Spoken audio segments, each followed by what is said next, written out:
regarded as an example or guide to be considered in similar circumstances.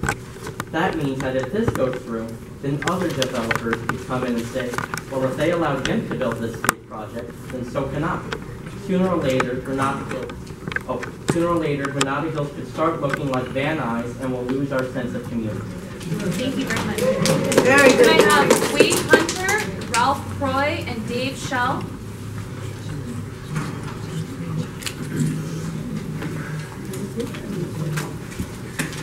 Hi, thank you for the opportunity to speak. My name is Wade Hunter, and the president of the North Valley Coalition of Concerned Citizens, Inc.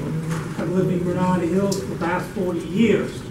The developer states in the MND the location of the proposed development risks are, quote, no greater hazard than the rest of Southern California an earthquake were to strike. And I think you've heard everybody talk about the damage to the Kennedy School and the fact that the property is located adjacent to Bull Creek drainage, which makes it potentially subject to liquefaction in the event of an earthquake. So again, we are very concerned about the location of it and the fact that the MND doesn't do what should be done, and that we should have a complete environmental impact report to address this project. In closing, I'd also like to say, again, not hearing that there had been any new offer, that we could support a substantially reduced project, one that would see a reduction in units, height, and the inclusion of condos. Thank you.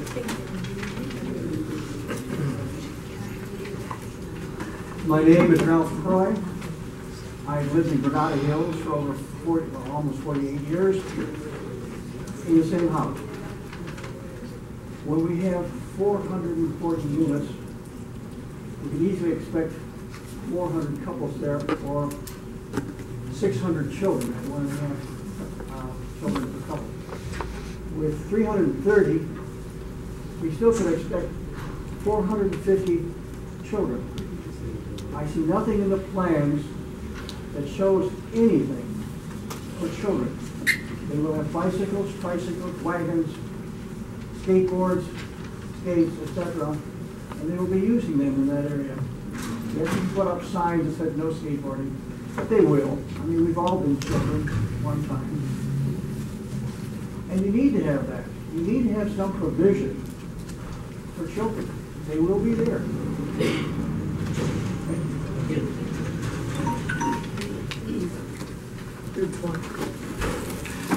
Hello, my name is Dave Schell. I lived 30 years in Granada Hills, the last 25 years in Porter Ranch.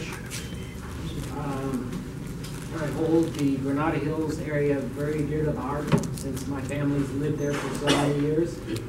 But what I wanted to say is, for 5 of those years that I lived in Granada Hills, I lived directly across the street from Kennedy High School. The traffic is horrendous. Every morning it was a ritual shooing the kids and the parents out of my driveway. We all know that it's a high congestion area.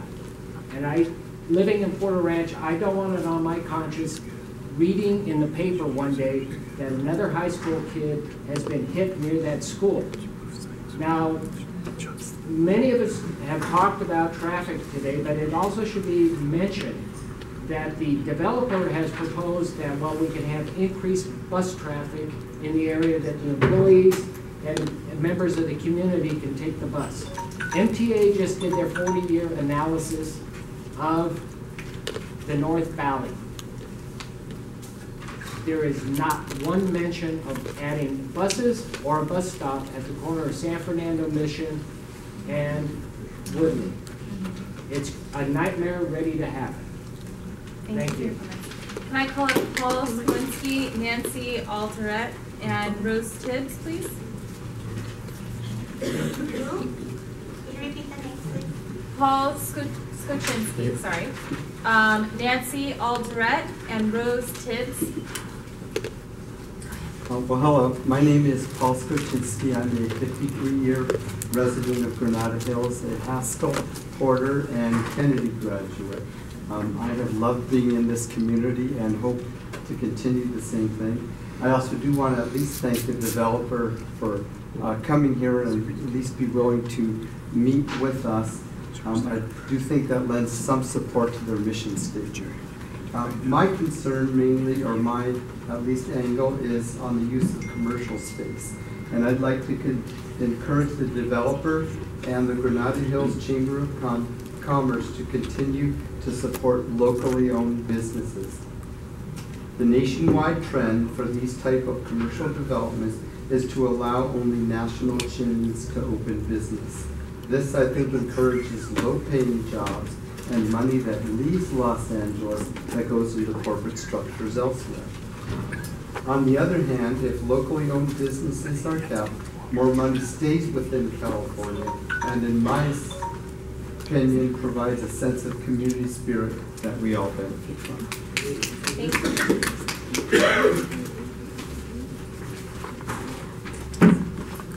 I wasn't going to get emotional about this, but it's really hard not to. My name is Rose Tibbs. I have 2 children, and I've been in Granada Hills, and I'm a homeowner for over 30 years. I've taken off work today because of the importance of this meeting. I'm not here to discuss statistics, I'm here to discuss emotions. Granada Hills is a working community that is found in the American dream. That dream consists of raising children in a safe and family-oriented environment, which has caused our own children to want to buy and settle in Granada Hills as well. We do not want to lose our American dream and become a potentially transient, overpopulated, and congested area that can destroy what we have created. We want our community to grow, but one at a time, not at 800 at a time. We want to know our neighbors as we do now by having and sharing in community events, and by standing up for our community when needed. I'm standing up, and I hope our community leaders and our city council and planners are standing up for us. Brian Chan, Debbie, thank you. Debbie, please come on up. And Annette Lee Pravo. I'm not doing well today, guys. I apologize. We're a diverse community. We're going up in order that. However you want to go.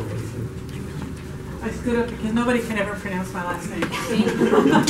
My name is Debbie Petrosco. I'm a Valley girl, born and raised in North Hollywood, and I've spent the last 30 years in Granada Hills. The mitigated negative declaration states that the commercial portion of this project will increase approximately, or will generate approximately 175 jobs, employees. I don't understand how if you're going from 94,000 square feet of commercial space to 65,000 square feet of commercial space, you're downsizing by 30,000 square feet, how you can generate more jobs than are already there. Makes no sense to me. Say this many times, M&D, hard to say. It does not address the loss of employment of the existing businesses during the 26 months of construction. It does not address the potential loss of jobs in the little mini mall across the street, including our favorite restaurant. And there's a great possibility that with all the jobs being lost, I've got to say it on my time, I know when to stop.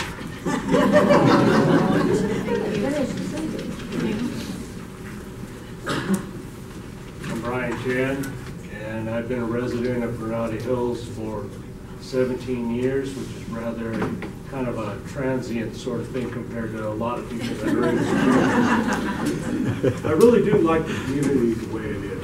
I like the smaller feel in a large valley. And when I travel to other places in the valley that have grown, like the southern end, like Ventura Boulevard, it's very stressful to be there, and it's very hard. I would not like to see my community move into this. Now, I know this man here was very gracious in trying to accommodate a different plan that would work through the community, but even at the level that he's talking with seems a little large to me. I'm rather amazed that they can actually plug in this much in a small area. We all know the area, it's not that large. And I'm totally amazed that you can do that. I mean, just parking spaces alone for us is a challenge. Besides bringing power and setting up sewer and all this other stuff. We're the decision makers on this site, so you want to direct your comments to us. Okay, I'm sorry. My apologies. My question is, and it goes to, I don't want to go over everything that everybody else has been going over, except for this one man. He's talking about, is this a slippery slope for us? My question is, where's this man going next, and who's coming in behind him into our community? Hi, my name is Annette. I'm 30 years old, 72, I've been here for 30 years. That is simple, nothing complex. And we're not against you building what you want to build, but in moderation. If you had 200 apartments and you split it in half, on his side, on this side, and left the community's businesses, small businesses, since you own the land, you could charge them rent. They would make more money. You would make more money because you get rent, plus the rent from the apartment building. Plus you'd have the responsibility of the community. We had an earthquake in 1994. It took away the freeway. It took away grocery store totally collapsed. They still haven't fixed the streets. The streets are still messed up from the earthquake. If you're gonna come in and help us, help you and you help us, and everybody would be okay. But all those apartment buildings, you have nowhere to go if you had an earthquake. The mall, Northridge Mall, totally collapsed. It had indoor parking, totally, and they had to build it again lower. Let's help each other and love each other. That's what makes things progress. Thank you very much. Nancy Alderette. Can I have Daisy Fernandez, Ron McMullen, and Barbara Mullen come up, please?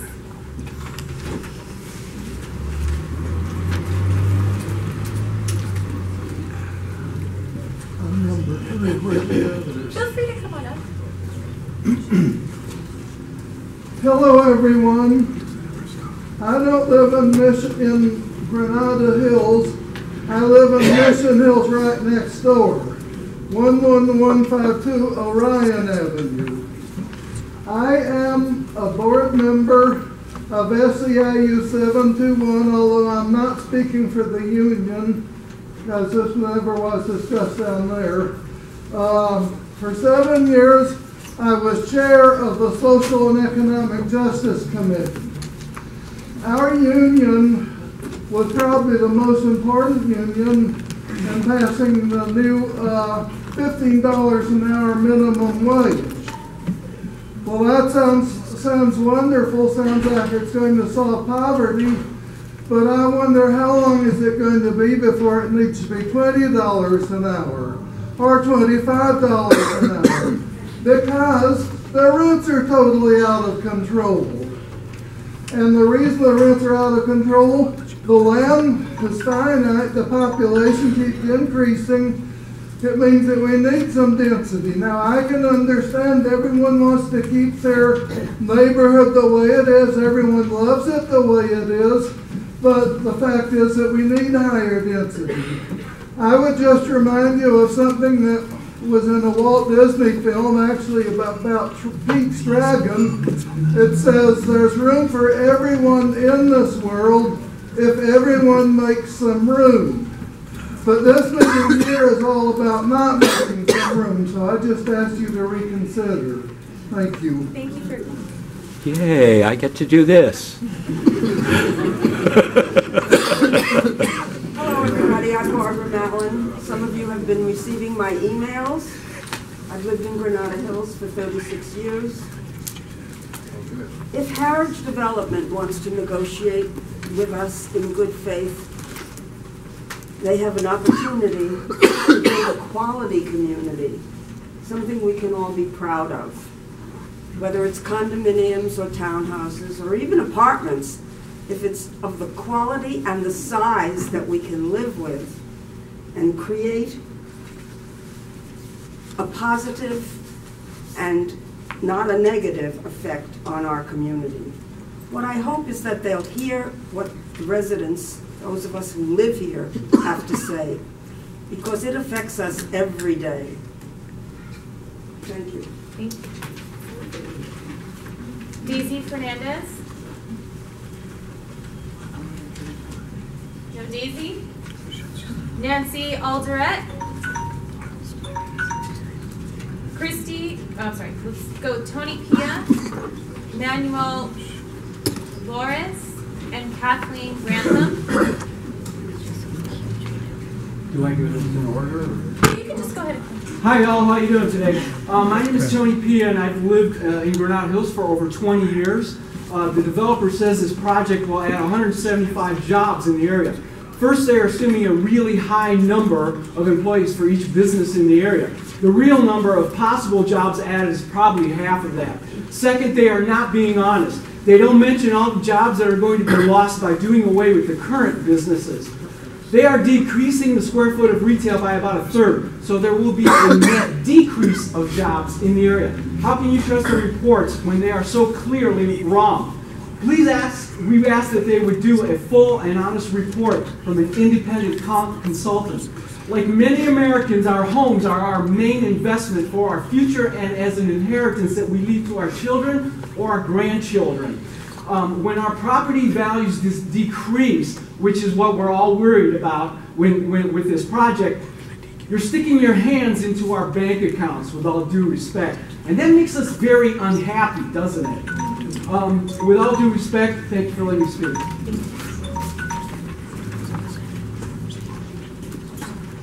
Hi, I'm Kathleen Grantham. I've owned my home in this neighborhood of Granada Hills for 36 years. Looking at the developer's plans, there appears to be only one entrance to the parking structure on the east side, Woodley, and perhaps one near the edge of the market. I question whether only 2 ingress-egress points and only 1 ramp to the subterranean level would be adequate. The proposed median on Woodley preventing left-hand turns does seem to be necessary, and probably some kind of median on San Fernando Mission as well. This project suggests serious implications for street parking and traffic patterns that could be negative. Thank you. Manuel? Can I have Bill Cotter, Vicky Rowe, and Christian Reebok come up, please? My name is Bill Cotter. I've been a resident of Granada Hills for 31 years. And I have to state that many of the alternative facts in this application are just incorrect. And in fact, some of them are so far off, you just have to wonder where they came from. I sat out and counted people going into the DMV office on 5 separate occasions. We don't get 6,000 cars a day going in from DMV as stated. I counted about 900 people a day. Some people come in pairs because they're there to get licenses, have been driven by others, or they come by bus or bicycles. I would estimate no more than 600 cars a day. When they were off by a factor of 10 on that one data point, you just question the other data points and how far off they are on others. Also, I patrol the area for the LAPD, and the traffic and the accidents in the area are worse than many people recognize. I've gone to some real nasty accidents up there in Havenhurst with more people coming in here without proper traffic mitigation, whether it's medians or other things. The traffic accidents and injuries are just going to get worse. Thank you. Thank you. Hi, my name is Vicky Rowe. My family has owned their home in Granada Hills since 1956. So we've lived in the area a long time and seen a lot of changes. And it's always been a small community. We're all like great neighbors. We walk together. We know our neighbors. And it's a small town feel. Heritage's mitigated negative declaration says that the height of its project won't have a significant impact on the existing visual character of the site and surroundings, but it admits the project would be taller than the buildings in the immediate area. The vast majority of the buildings in Granada Hills are single-story homes and single-story businesses, including single-story shopping center that Heritage wants to demolish. A 4 or 5 story project that could reach up to 54 feet high is dramatically out of character for our neighborhood. Most shopping centers in Granada Hills are single story.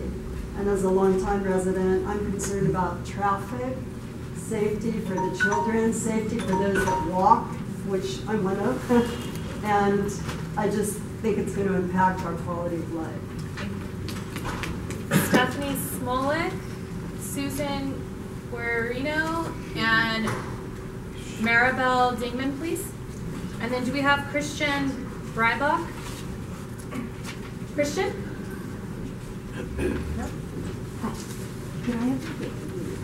What is your name? Susan Guarino. I was directed to write my comments in back. Oh.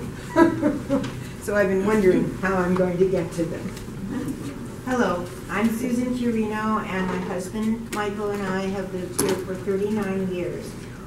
Our children have gone to the local schools. They attended Norwood Elementary, Frost Middle School, and Kennedy High School. We're established residents in this neighborhood, and we have no need to be disrupted in such a gigantic way. This project has no benefit to the community. This project will disturb the entire neighborhood. The place we chose to live will no longer be the same. Thank you very much, and I appreciate absolutely 98% of what was said before. Susan? Oh, sorry. Thank you very much. Would you like to? Yeah, take it, yes. Thank you. Sure.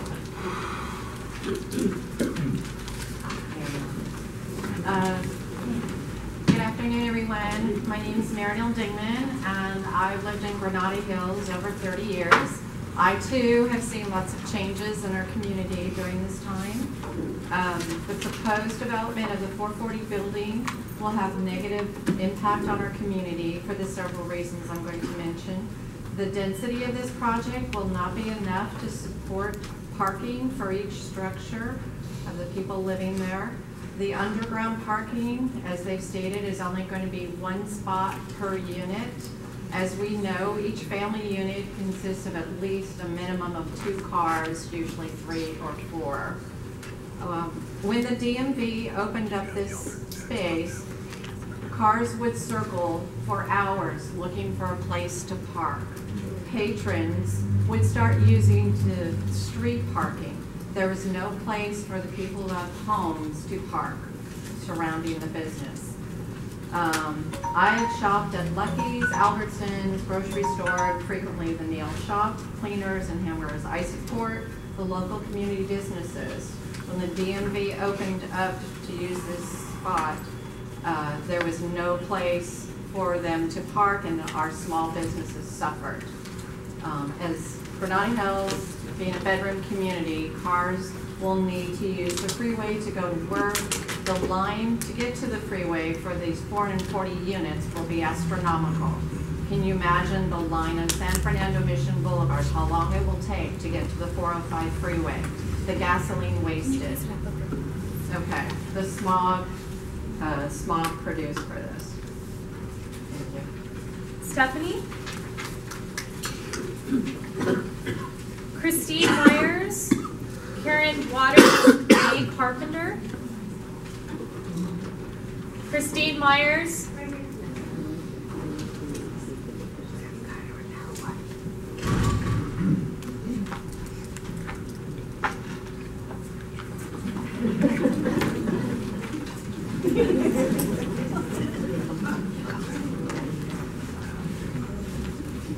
Okay, I'll talk first. Hi everyone, my name is Christine Myers. I'm lucky enough that I actually grew up in Granada Hills, so I got to appreciate and see all of the beauty of being able to ride my bike and not have to worry about traffic and some other things. So some of the concerns that I'm having is just the developer says that the project will have no impact on the city and county's natural disaster plans because the traffic does not significantly impact the 118 freeway and that there will be less traffic overall.